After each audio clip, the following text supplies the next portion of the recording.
Y ya está conmigo Jorge Sosa. Y quiero hablar con Jorge sobre lo ocurrido el fin de semana. Primero, la intención del presidente de bypassearse el control de constitucionalidad de la Corte Constitucional, enviando su decreto directamente. Recordemos que hasta el viernes lo que había sucedido es que se habían suspendido los efectos del decreto que el presidente había firmado con el objetivo de convocar a una asamblea constituyente. Suspendidos estos efectos, el presidente, que es muy vivo, es muy listo. Listo es para pasarse la norma por buena parte. Siempre está listo para ello. Entonces decidió jugarle a la cuca a la Corte Constitucional, y enviando directamente la disposición de abrir el periodo electoral o de iniciar desde el Consejo Nacional Electoral el proceso de consulta. El Consejo Nacional Electoral, que al parecer tomó la decisión correcta en este escenario de confrontación, intentando poner paños húmedos sobre esto, intentando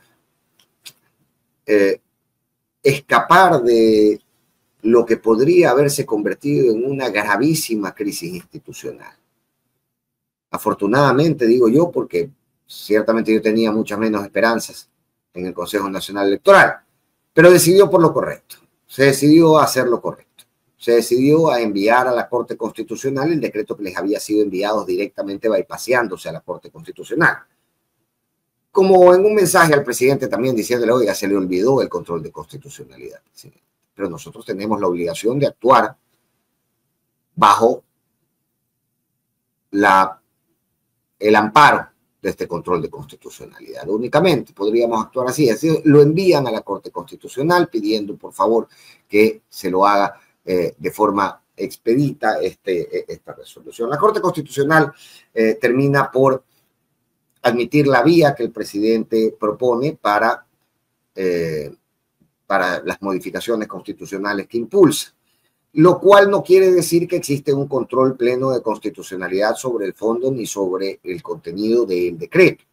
Lo que le está diciendo la Corte Constitucional al presidente de la República, palabras más, palabras menos, y esto para que ustedes tampoco se dejen engañar cuando existen publicaciones que tienen una segunda intención, la intención de enturbiar un poco la verdad o la información que circula con la idea de favorecer al gobierno. Entonces ya veíamos ayer titulares, es que la Corte acepta la Asamblea Constituyente. No.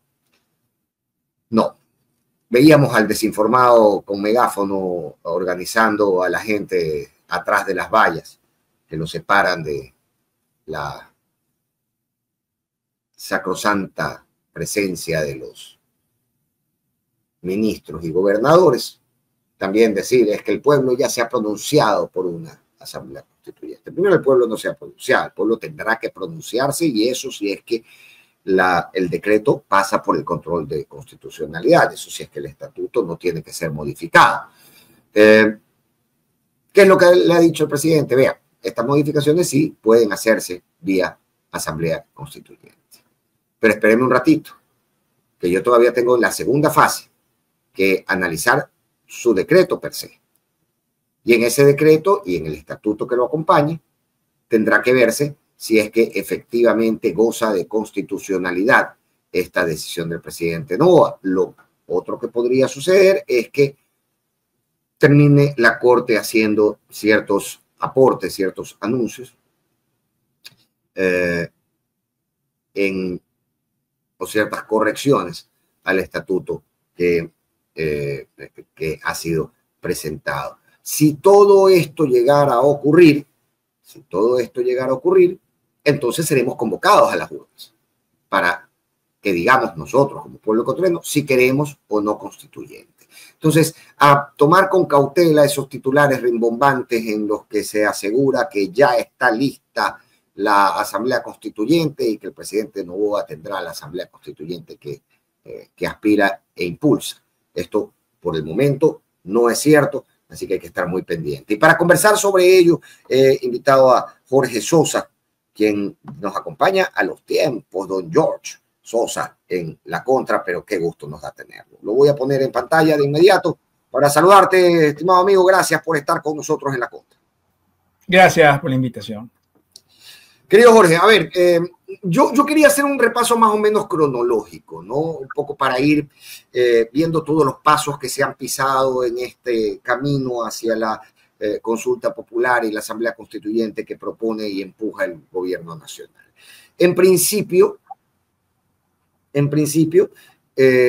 con un primer decreto que fue enviado a la Corte Constitucional, que la Corte Constitucional suspende sus efectos, pero que inmediatamente en un juego de la cuca, en una burla a la... Y perdóname que lo califique así, pero es que es lo que a mí me parece, ¿no? En una burla a la institucionalidad, al derecho y a la democracia, termina por querer pasarse de listo el presidente de la República, Carondelet, frente a la Corte Constitucional y decirle, ok, me suspendiste los efectos, entonces doy de baja el decreto, hago uno igualito, pero se lo mando al Consejo Nacional Electoral para no tener que pasar por la Corte Constitucional. Inmediatamente se activa Mónica Palencia, inmediatamente se activan otras vocerías de gobierno diciéndole a la Corte Constitucional, y cuidadito, vaya usted a opinar sobre esto porque podrían ser destituidos y estarían cayendo en un delito. Dicho esto, y este panorama que estaba cifrado hasta, digamos, el día sábado, pasemos a analizar un poco la forma en que han actuado estas instituciones, querido Jorge. Luego pasamos ya a lo que se dio ayer en el Pleno del Consejo Nacional Electoral. Gracias por la invitación. Bueno, primero que la línea que han manejado algunos abogados pro gobierno sobre que el 444 no necesita o no impone obviamente ese dictamen, es básicamente un argumento completamente falaz, ¿no? Porque si se puede lo menos, se puede lo más. Si para una consulta necesitamos obviamente pues un dictamen de la Corte, obviamente, para una cosa mucho más delicada, pues que no se lee obviamente integralmente la Constitución.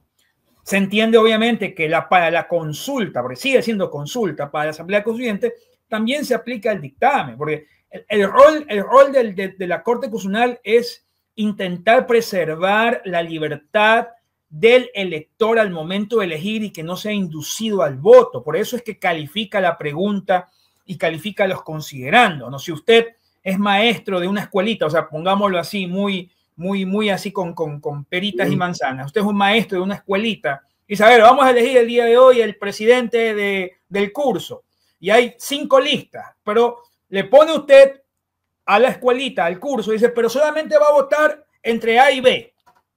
Van a votar entre A y B. Entonces, ¿qué pasa? Obviamente vamos a ver que se está cometiendo una arbitrariedad porque estoy induciendo al voto. Estoy diciendo, usted solamente puede votar entre A y B. El resto queda excluido, porque yo soy el maestro, yo soy la escuelita. Alguien, obviamente, el supervisor va a decir, a ver, señor maestro, usted está induciendo erróneamente al voto, usted tiene que dar la libertad de que se escoja, obviamente, de manera libre. Entonces, claro, ahí, por ejemplo, algunos estándares de la Corte Constitucional no van a pasar, mis criterios no van a pasar con los considerandos, porque si usted ve los considerandos, le echa la culpa del proceso de rehabilitación social a la Constitución del 2008. Que el problema de delincuencia es la Constitución del 2008.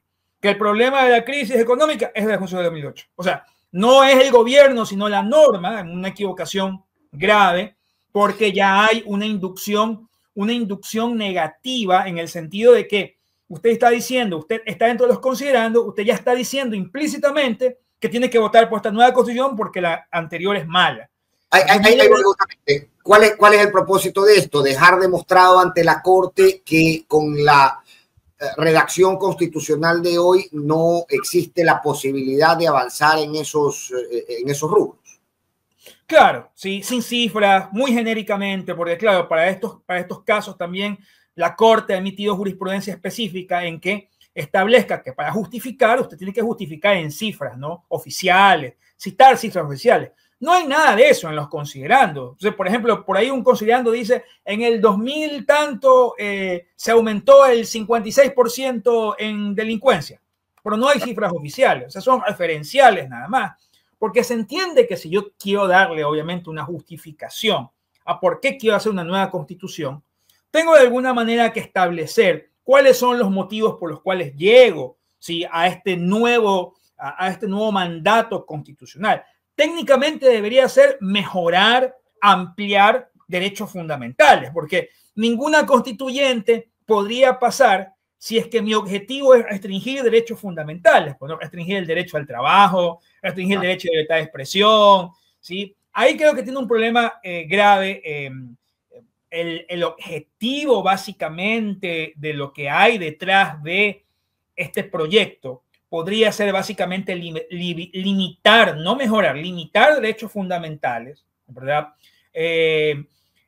Impactar normas convencionales de la Convención Americana, del sistema interamericano, que de otra manera no podrían pasar, como por ejemplo amnistías perennes a policías y militares, eliminar la excepcionalidad de la prisión preventiva, ¿sí?, eliminar nuevamente el tema de la reelección indefinida, aumentar la capacidad del hiperpresidencialismo, como por ejemplo que pueda el presidente designar de manera directa al fiscal general o mediante ternas a la Corte Constitucional. Son cosas que a mí me parecen que detrás del proyecto no hay, obviamente, no habría un proyecto para mejorar o optimizar derechos, sino más bien para eliminar garantías y aumentar, concentrar el poder que actualmente ya lo tiene. No solamente Noboa, sino que siempre lo ha tenido el presidente dentro del marco de lo que es un sistema presidencialista, ¿no? Y la Corte ha tomado apunte de esto, porque es una de las cosas que menciona en su comunicación de ayer en el boletín cuando menciona cuando comunicaba la calificación de la vía para la asamblea, para la propuesta de asamblea constituyente. Le recuerda al presidente de la República que el límite material son los derechos o principios del derecho internacional y de los derechos humanos, de la convencionalidad. Obviamente se lo recuerda, porque allá es donde quiere impactar el tema, ¿sí? Ahora, sí. Hablemos de la gran confusión que se dio ayer. La Corte, muy céleremente, habiendo recibido ya el decreto por parte del Pleno del Consejo Nacional Electoral y habiendo ya dado oídos a este pedido que hacía Tamain de actuar muy rápidamente, califica la vía de forma inmediata, pero lo que tuvimos también de forma inmediata fueron los grandes titulares, ¿no? La Corte aprueba la consulta del presidente Noboa. Quisiera ir paso a paso, tú que eres docente y catedrático universitario, pues podrás ayudarnos a eso para tratar de satisfacer estas dudas que se fueron generando, creo yo, con mala intención. En algunos casos tal vez por desinformación, pero creo yo que en algunos medios, aquellos que se han manifestado más cercanos a la agenda de gobierno, sí con la intención de confundir un poco y crear presión sobre la Corte Constitucional. Hablemos un poco de eso. O sea, para mí, yo soy crítico en lo que ha pasado ayer y hoy, porque el procedimiento de que el Consejo Nacional Electoral envíe para que la Corte se pronuncie, haga el dictamen, no está en la Constitución. O sea, eso no, ni en el Código de la Democracia. O sea, ¿Qué debía hacer? ¿Debía devolverlo a Carondelet y decirle, caballero, usted envíelo? Sí, debió la Corte Constitucional haberle devuelto al Consejo Nacional Electoral y diga, vea, el trámite es este, haberle dicho, este es el procedimiento. Entiendo yo la presión que está sufriendo la Corte Constitucional producto de las amenazas que en el contexto de lo que pasa ahora, también de la toma de la justicia por parte del Ejecutivo, obviamente que tienen todo el derecho de pensar también en su integridad personal, ¿no? Pero para mí un procedimiento irregular, ¿eh? Porque no existe en la Constitución algo así, de que se pueda presentar un decreto sin el dictamen previo y que si se lo hace, el Consejo Nacional Electoral le pida a la Corte Constitucional que emita un dictamen. Para mí, irregular, se ha convalidado un procedimiento irregular. Pero además, sobre el decreto 148 y el 153, ¿sí? Se presentaron demandas de inconstitucionalidad, varios grupos de juristas, de los cuales también la Corte va a tener que resolver, porque no solamente basta con el dictamen, o sea, también se presentaron demandas de inconstitucionalidad. Eso está interesantísimo. Este control de constitucionalidad que va a hacer la Corte es por cuerda separada del trámite. Totalmente independiente de las demandas porque son procedimientos distintos. El uno es un dictamen previo y el otro son demandas específicas que ha presentado, obviamente, colectivos de abogados, tanto del primer decreto como del segundo, del cual también va a tener, obviamente, que responder y va a tener también que pronunciarse obligatoriamente la Corte Constitucional. Entonces, no es tan sencillo que con el dictamen, porque también Ahora, obligatoriamente con el dictamen, sí.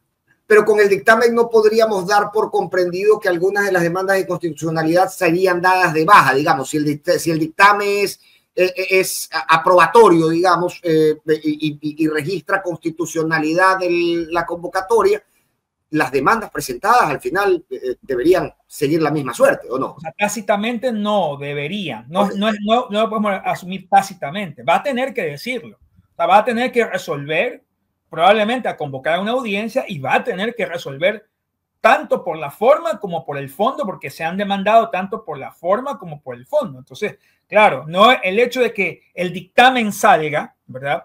No elimina la competencia y la responsabilidad por parte de la Corte de tener también que responder, sea favorable o sea negativamente, a las demandas que se han presentado sobre esos decretos, ¿no? Ok, dicho eso, y para someter a tu análisis, sí, jurídico, pero también todo esto sucede en la órbita de la política. El Consejo Nacional Electoral, actuando como actuó, terminó haciendo el trabajo al presidente de la República, terminó diciendo, pero también terminó bajando un poco el tono, ¿no? En una combinación, en una triangulación con la Corte Constitucional. Y la pregunta es, ¿esto llevará, al menos en tu experiencia, lo que puedes observar desde lo jurídico y desde lo político, esto llevará a que a partir de hoy la discusión, ya fuera de la calle, de lo que sucede en las marchas, etcétera, a partir de hoy la discusión sea un poco más técnica que política? Es decir, han vuelto a encauzar correctamente esta propuesta. Por ejemplo, hablando del estatuto, por ejemplo, establece el procedimiento de Hong únicamente para asambleístas provinciales, pero no dice nada de los asambleístas nacionales ni los que son del exterior. Y obviamente el método de Hong está hecho para los partidos grandes, ¿ok? Un requisitos de iguales que un asambleísta ser mayor de 18 años para redactar una constitución. El peligro es que esta constituyente, si llegase obviamente el pueblo a elegir o a decir vamos a la constituyente, se vuelva obviamente un segundo congresillo, una segunda asamblea, con todos los problemas que significa obviamente tener personas que no tienen ningún tipo de técnica ni legislativa y peor constitucional al momento de redactar obviamente normas, ¿no? Se podría volver una especie de tiro al pie o escupir para arriba, de que finalmente salga una especie de constitución Frankenstein, ¿no? Debido a la ineptitud de los legisladores, si es que tiene el mismo problema o el mismo norte de elegir, obviamente, como lo ha hecho Noboa, personas muy jóvenes, sin capacidad técnica, sin ningún tipo de conocimiento sobre lo que son procesos constituyentes o pactos y tratados internacionales, temas de convencionalidad.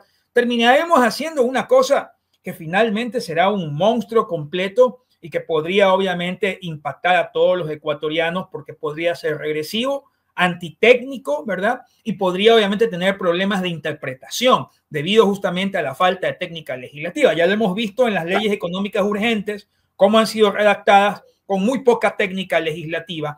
¿Quién nos garantiza que para una constituyente con los mismos requisitos de únicamente ser mayor de 18 años, no tendremos obviamente legisladores haciendo dibujitos, ¿verdad? Dentro obviamente de una mesa técnica sobre derecho fundamental?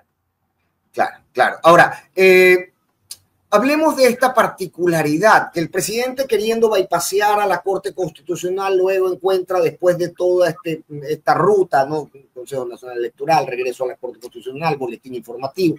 En el boletín, la propia Corte Constitucional le dice al presidente que ya ha comparecido al proceso y ha convalidado el trámite a través de Stalin Andino, el secretario jurídico. ¿Cómo se lee esto? ¿Quieren participar con la Corte o van a seguir en su afán de confrontar con la Corte mientras por debajo convalidan el proceso? Dame tu lectura sobre esto, porque también, como bien decías, ¿no?, enturbia un poco la ruta y la imagen que tenemos de cada uno de estos actores.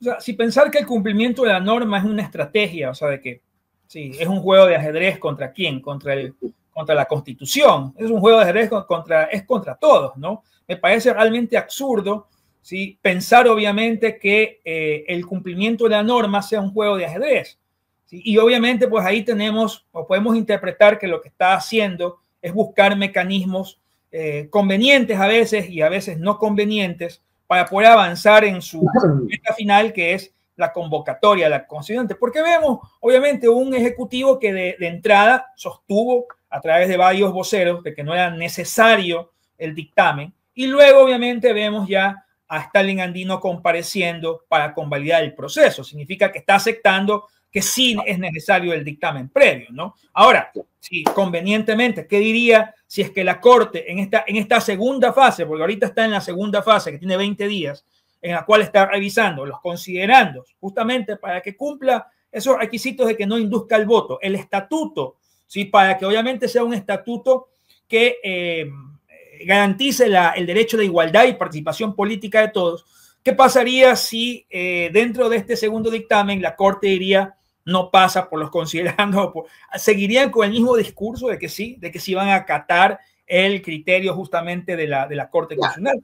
Que al final lo pueden volver a presentar bien, ¿sí? O lo pueden volver a presentar tal vez con el consenso de mucha gente que sí quiere constituyente, ¿no? Yo personalmente me siento muy cómodo con esta constitución porque creo que desde el punto de vista básicamente de mi experticia, que es sistema interamericano, convencionalidad, es una constitución bastante receptiva frente a eso, ¿no? Y yo lo que temo es que justamente allá es donde se quiere atacar el tema.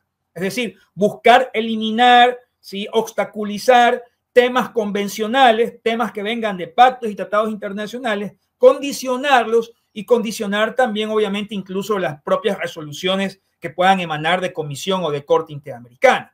Sí, ahí voy. Se pretende un nuevo sistema de garantías jurisdiccionales, Jorge. Así es.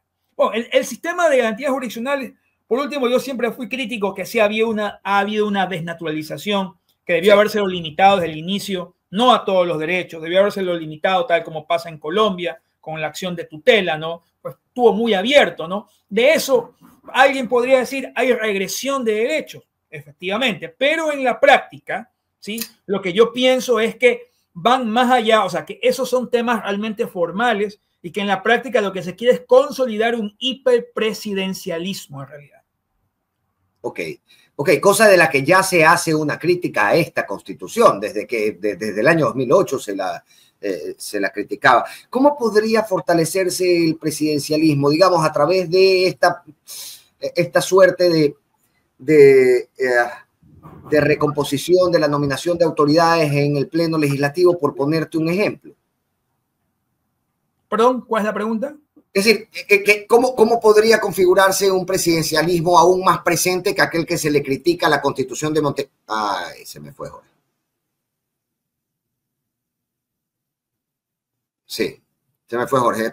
Esperemos un momentito, debe estar por ingresar nuevamente Jorge Sosa para continuar nuestra charla. Hasta que regrese Jorge, yo les voy a poner en pantalla el comunicado que emitió el día de ayer la Corte Constitucional, el boletín, que dice lo siguiente.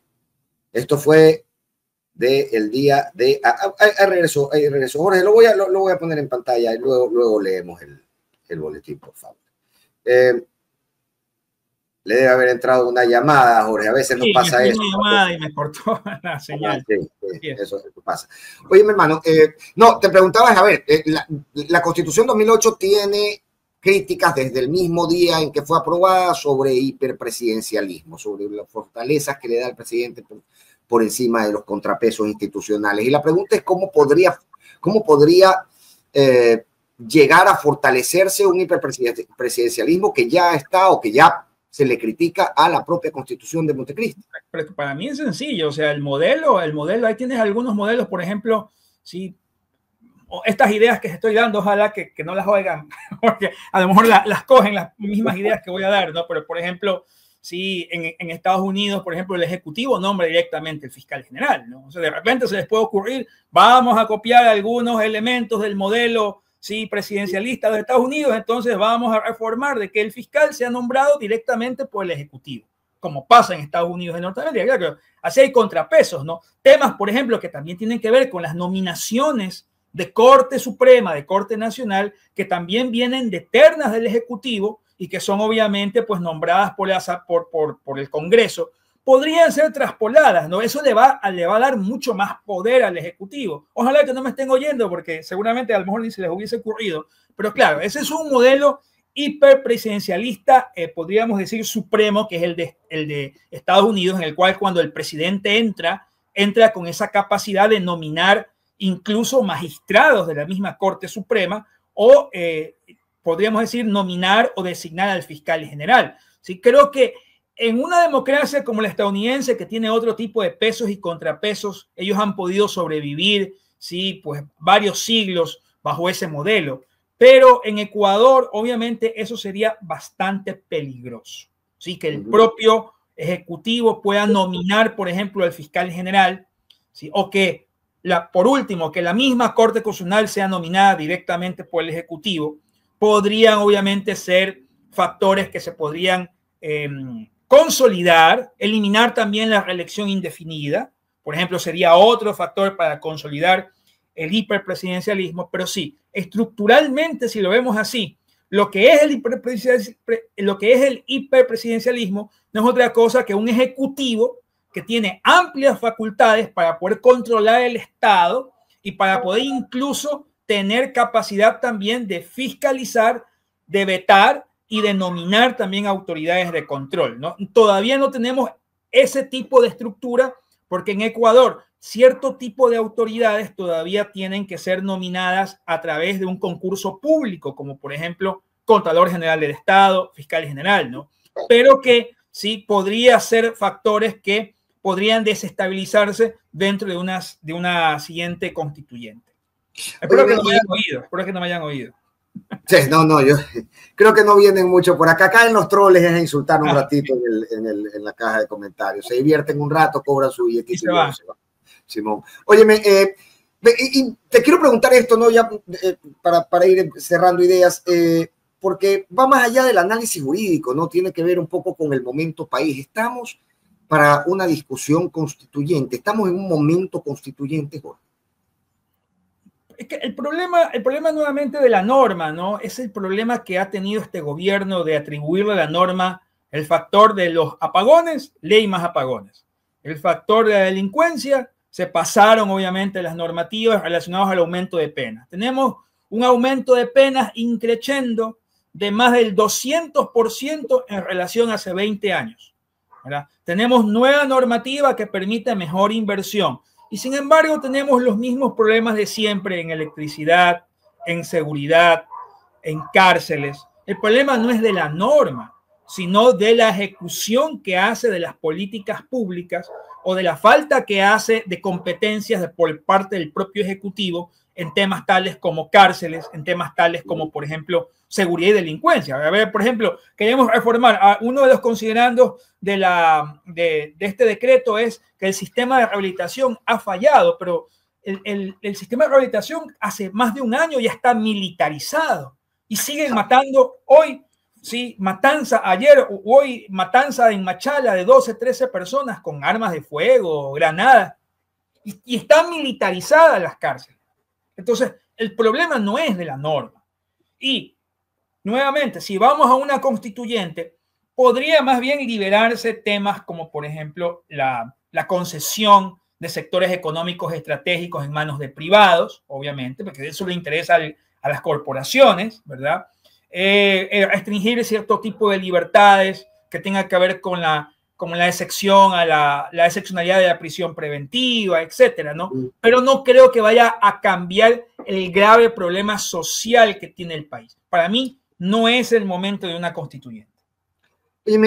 Hablemos entonces del argumento que tienen los colegas que han decidido hablar a favor de esta propuesta de gobierno, diciendo que es una escena que les resulta ilógica, que el llamado a la convocatoria al poder constituyente deba oficiarse dentro de los parámetros que ofrece el poder constituido que se busca eliminar. Básicamente tratando en este cruce o en este enfrentamiento de la Corte Constitucional de minimizar la posibilidad de la Corte de intervenir en control de constitucionalidad, básicamente porque lo que buscamos es que ese nivel institucional, digamos, que marca la Constitución del 98, más bien deje de existir. El proceso originario, la constitución o el poder originario constituyente solamente existe en los momentos fundacionales, obviamente, de un Estado. Ese es el poder originario, ¿no? Y de ahí creo que toda la doctrina, incluso la Corte Constitucional ha dicho que luego de ese momento fundacional, a menos que queramos hacer otro Estado, ¿sí? Lo único que tenemos es poder constituido, porque ya en el plano del siglo XXI, por ejemplo, como bien lo recuerda la Corte Constitucional, incluso si queremos redactar una nueva constitución, tenemos que respetar pactos y tratados internacionales que han sido ratificados por el Ecuador. Si yo quiero imponer, por ejemplo, la pena de muerte, no lo voy a poder hacer porque Ecuador ha ratificado el protocolo adicional para eliminar la pena de muerte, ¿sí? Y por lo tanto tendría obviamente el tope de que, como ya tiene ratificado una convención, no podría obviamente imponer la pena de muerte en la redacción de una nueva constitución. Quiero proponer la reelección indefinida. Y hay una opinión consultiva de la Corte Interamericana de Derechos Humanos que habla que en los tipos de democracias presidencialistas la reelección no puede ser indefinida. También tenemos un tope, ¿no? Entonces, claro, no existe ya el poder constituyente originario. Todos los poderes, después de que se fundó la República del Ecuador y se le puso la República del Ecuador en 1830 en la Constitución de Riobamba, todos son poderes constituidos. Y más aún ahora que tienes obviamente toda esa camisa de fuerza que son los pactos y tratados internacionales que también establecen límites materiales a lo que yo quiero redactar como constitución, ¿no? Ok.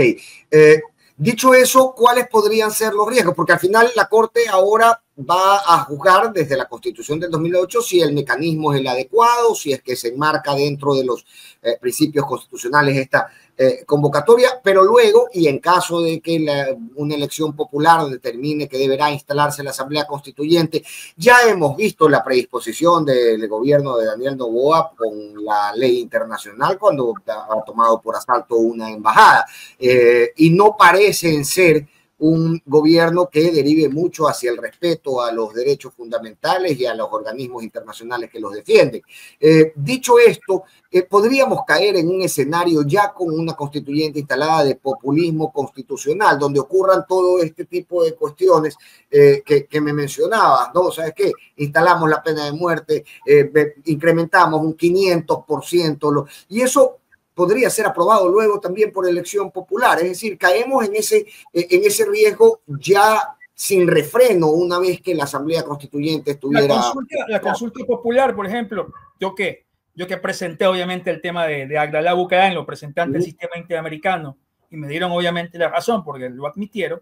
Por ejemplo, unas cosas que me tocó estudiar es cómo después del golpe de Estado de Bucaram, que todo el mundo dice, no hay ningún jurista que sostenga que eso se hizo legítimamente ilegal, pues lo que hizo Fabián Alarcón fue convocar una consulta popular y decir, ¿quieren o no quieren? ¿Está bien o está bien votado o no está bien votado? Ya la gente dirá, sí, está bien votado. Legitimada el golpe de Estado legitimado a través de una consulta popular. Ojo, en esa época ya había ratificado el Ecuador la Convención Americana de Derechos Humanos, es decir, ya estaba en vigencia la Convención Americana de Derechos Humanos, ¿no? Pero la convención la ratificó en el 79 Ecuador, ¿no? Entonces, claro, aquí también podría producirse algo muy parecido, ¿no? Que ese populismo constitucional de decir, vamos a la pena de muerte. Yo estoy seguro que la gente vota sí a la pena de muerte. Dadas las circunstancias del país, la gente dice, sí, vamos a la pena de muerte, ¿sí? Sería obviamente desconocer en la práctica y de facto la convencionalidad que ha ratificado el país. Y el próximo paso podría ser, o que podría ser insertado en la misma constituyente, es simplemente salirnos del sistema interamericano, algo muy parecido a lo que hizo Venezuela y que lo acaba de hacer nuevamente Perú, porque Perú por segunda vez se sale de la Convención Americana. La primera la hizo con Fujimori y ahora con Dina Boluarte nuevamente sabe los problemas graves que tiene que ver con juicios o procesos internacionales. Entonces, también a la vuelta de la esquina está eso, porque vas a ver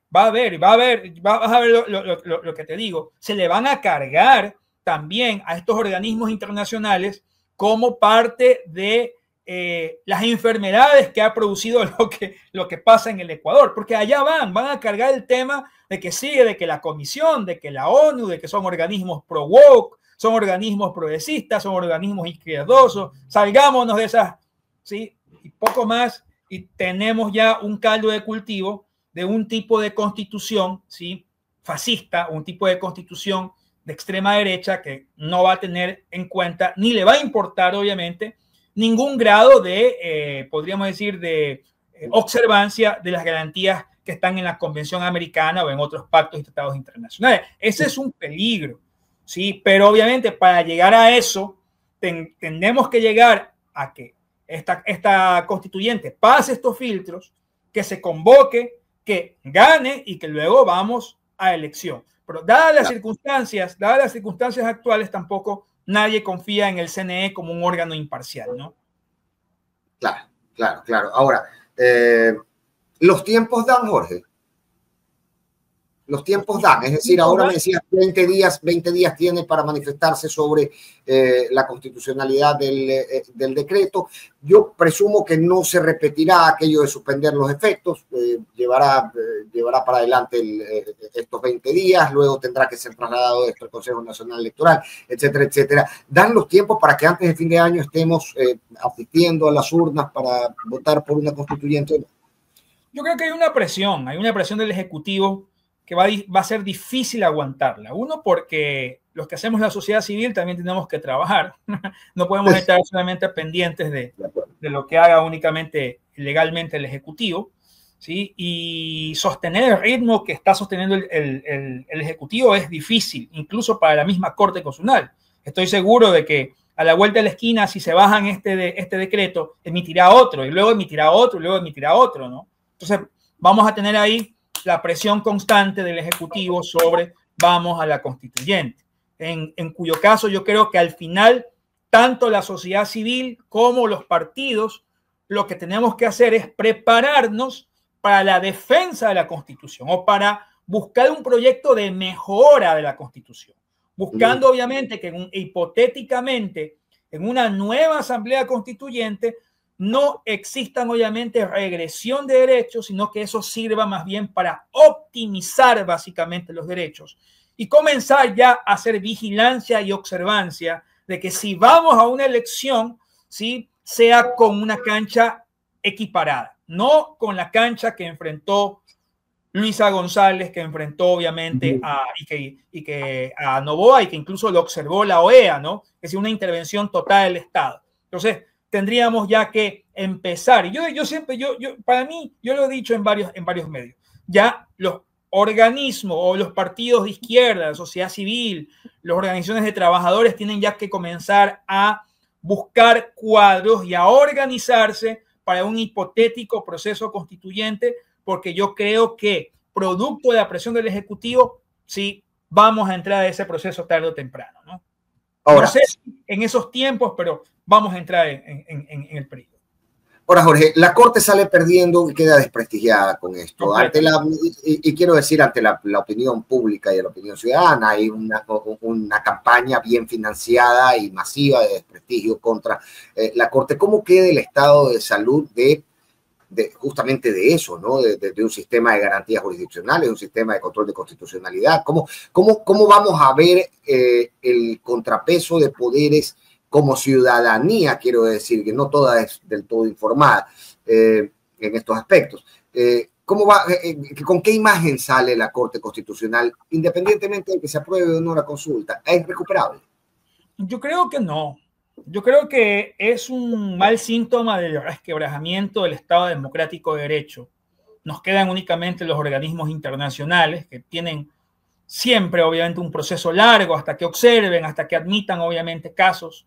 Obviamente, pues esos casos seguirán, pero va a ser un proceso en el cual la mayor parte de los que hacemos constitucional, juristas en general, sí, creo que tenemos mucho temor, ¿verdad?, de que luego de esto básicamente no quede mucho a lo cual apelar o a lo cual generar un contrapeso, un contrabalance al Poder Ejecutivo, debido a que incluso esto que lo hacíamos como ese contrapeso, como esa tapa, como dicen, ese cierre del sistema, ese órgano que es el que apaga la luz, finalmente no puede apagar la luz y finalmente la luz quede prendida, ¿sí? Y obviamente encandilándonos a todos, ¿sí? Con ese poderío y esa absolutez básicamente del Ejecutivo. Sí es peligroso porque yo creo que si es que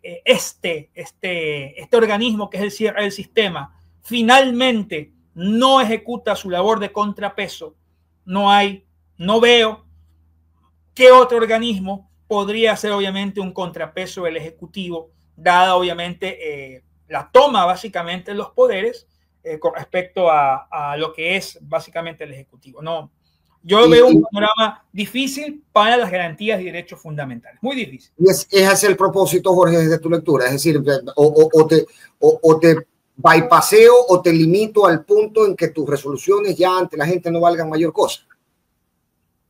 Y se equivocó, por ejemplo, la Corte se equivocó terriblemente en la época en que debió haberle puesto un punto de tope, que es con el tema de Verónica Abad, ¿no? Que se le permitió hacer a Noboa ser el candidato presidente, ¿no? Con un claro desbalance que incluso la OEA lo observó, el balance que hubo entre Noboa y el resto de candidatos, no hubo igualdad electoral, ¿no? Y al haber permitido eso, yo creo que el propio Ejecutivo ya también dijo, si ya le pegué una, le pego dos, le pego tres, ¿sí? Ya la Corte viene a ser como ese órgano que en este momento está muy golpeado y del cual no sabemos si se va a poder levantar o no.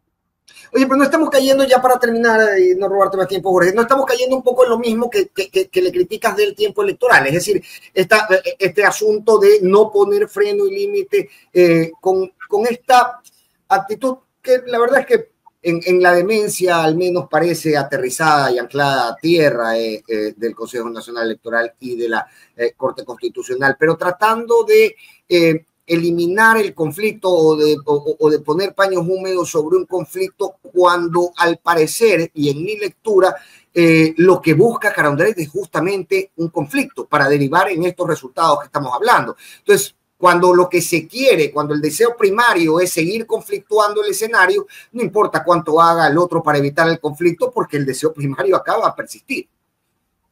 Porque en el conflicto también hay política, ¿no? Y porque básicamente la ausencia de conflicto te lleva a que te evidencies si estás tomando buenas decisiones como ejecutivo en torno a temas como derecho a la salud, educación, vivienda, sí, presupuesto, relaciones internacionales. Entonces, claro, también es un distractor, ¿no? Todos estamos hablando de este tema, todos estamos hablando de que no, que ha subido, que 2 limones valen 50 centavos o que la libra de papa cuesta $1 o que 3 verdes o 2 verdes cuesta $1.50, ¿no? Nadie está, o sea, el discurso de lo básico, de lo que deberíamos estar discutiendo es cómo ha crecido el costo de vida, cómo se ha incrementado el costo de vida, cómo es más difícil acceder a educación privada, cómo es más difícil acceder a educación pública, cómo es más difícil acceder a un sistema hospitalario, un sistema de salud de óptima calidad. No, estamos discutiendo sobre una constituyente y ese discurso nos llevará a estar, sí, en elecciones permanentes, porque son 4 veces que tenemos que ir a poner nuestro voto, si es que se da paso obviamente a la constituyente, ¿no? Una,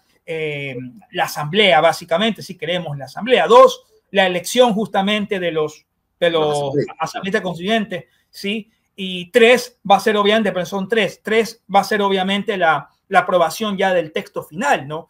¿sí? Es decir, tenemos ya 3 elecciones, 3. Y una cuarta probable, que es la ratificación, o sea, una nueva elección presidencial para ya operar dentro de la constituyente. Esa sería la cuarta probable. Sí, sí, es que obviamente se modifican los tiempos presidenciales dentro justamente de la misma constitución, que se los eleva de 4 a 6 años, que podría ser también, porque si hay obviamente evidencias en la región que los periodos en otros países son de 6 años y no de 4.